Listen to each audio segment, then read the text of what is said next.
நல்லா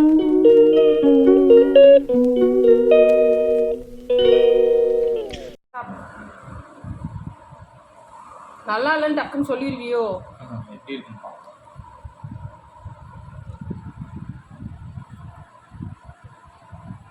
சூப்பராக இருக்கும். சீரியஸா? பெப்பர் அவ்வளோ இருக்கு. நல்லா இருக்கும். Okay, thank you. ஹாய்ப்பா. இன்றைக்கி நைட்டு டின்னருக்கு சிக்கன் பண்ணலான்னு ஐடியா. சிக்கன் வந்து மசாலா அரைச்சி பொடி ரெடி பண்ணி தான் சிக்கன் கிரேவி பண்ண போகிறோம். சிக்கன் அலசிட்டு மஞ்சத்தூள் போட்டிருக்கேன், கல்லுப்பு கொஞ்சம் போட்டுக்கலாம். போட்டுட்டு இதை இது பண்ணி பசரி வச்சுட்டு இந்த தயிருக்கு மேலே இருக்க தண்ணியை ஊற்றிக்கிறேன். லைட்டாக தண்ணியோடு ஊற்றிக்கிறேன். இதை நல்லா பசரி வச்சிடலாம்.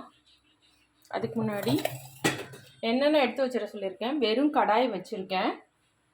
சிக்கன் வந்து மஞ்சத்தூள், உப்பு, கொஞ்சமாக தயிர் மேலே இருக்க அந்த நீர் மட்டும் போட்டு பசரி இருக்கேன். என்னென்ன வறுக்கிறதுக்கு மசாலா வேணும்னு சொல்லிடுறேன். கடுகு, சீரகம், மிளகு, முந்திரி, பாதாம், இது வந்து வெள்ளை எள்ளு, கசகசா, தனியா, மிளகா, இஞ்சி பூண்டு பேஸ்ட்டு நம்ம தாளிக்கும் போது சேர்த்துக்கலாம். இது எல்லாத்தையும் எடுத்துட்டு நல்லா வந்து வறுத்து பொடி பண்ணணும். கடாய் நல்லா காஞ்சிருச்சு. ஃபஸ்ட்டு தனியா சேர்த்துக்கலாம். தனியா கூட மிளகு சேர்த்துக்கலாம். மிளகு கூட சீரகம் சேர்த்துக்கலாம். இஞ்சி பூண்டோட சோம்பு அரைச்சிருக்கிறதுனால இதில் சோம்பு சேர்க்கலை. நீங்கள் வெறும் இஞ்சி பூண்டாக இருந்தால் இந்த மசாலாவோட சோம்பு சேர்த்துக்கலாம். கடுகு போட்டுக்கலாம். எள்ளும் கசகசாவும் எடுத்து வச்சுருக்கேன், இதையும் சேர்த்துக்கலாம். வந்து இதில் நம்ம தேங்காய் ஊற்ற போகிறதில்ல. இந்த எள்ளு, முந்திரி, பாதாம் இதோட ஃப்ளேவர்லாம் சேர்ந்து தான் க்ரீமியாக வரப்போகுது. இது கூட இந்த மிளகாவையும் சேர்த்துக்கலாம். எல்லாத்தையும் நல்லா டீப்பாக வறுத்துக்கலாம். வறுத்துட்டு பொடி பண்ணிடலாம். இது கூட நீங்கள் கரம் மசாலா வேணும்னா போட்டுக்கலாம். வந்து கொஞ்சமாக பட்டை, கிராம்பு இதெல்லாம் கொஞ்சம் போட்டுக்கலாம். நீங்கள் வந்து இது சேர்க்காம கரம் மசாலா வேணும்னாலும் சேர்த்துக்கலாம்.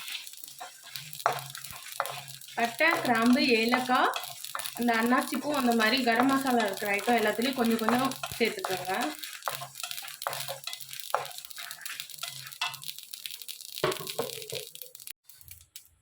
இது வந்து மிக்ஸி ஜாரில் சேர்த்துக்கலாம்.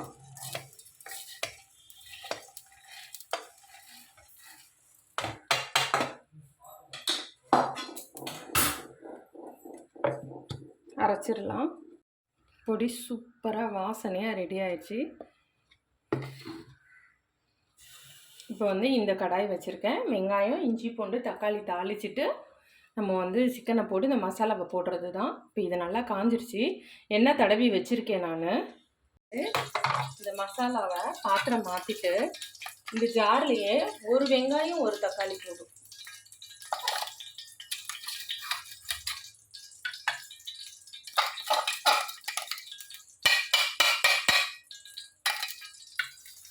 இந்த ஜார்லேயே ஒரு வெங்காயம், தக்காளி, இதோட பேஸ்ட் பண்ணி வச்சுருக்க இஞ்சி பூண்டு, இது எல்லாத்தையும் நல்லா அரைச்சிடலாம்.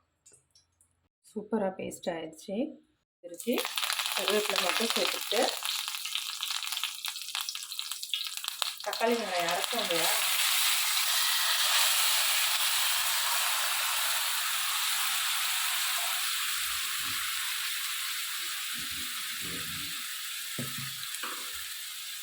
பச்சை வாசனை போட்டும்.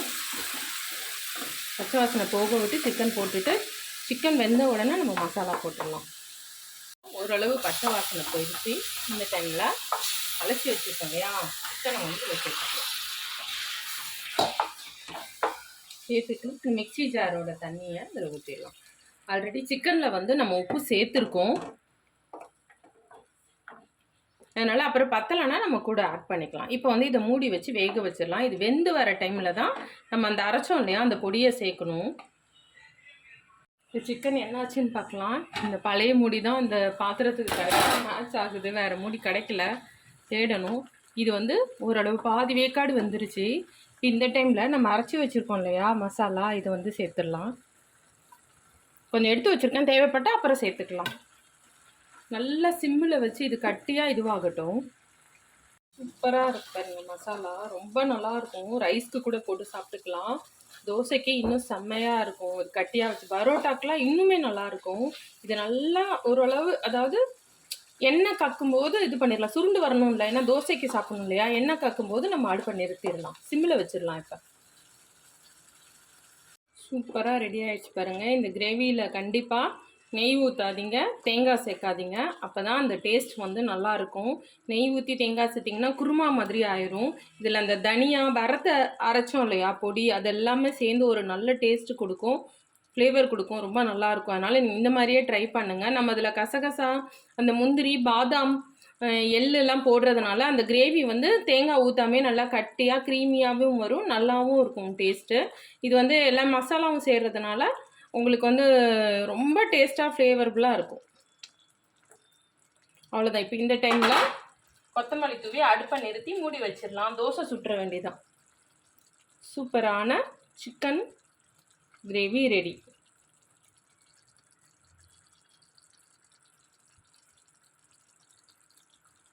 எங்கள் வீட்டோட டின்னர் வந்து கல் தோசையும் சிக்கன் கிரேவியும் தான்.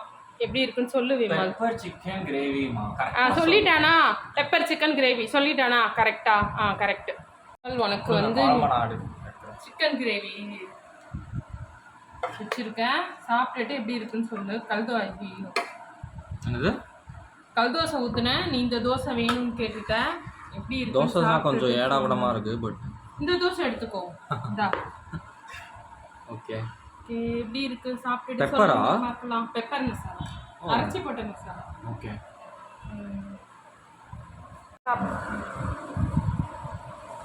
நல்லா இல்லைன்னு டக்குன்னு சொல்லிடுவியோ? எப்படி இருக்குன்னு பார்க்கலாம்.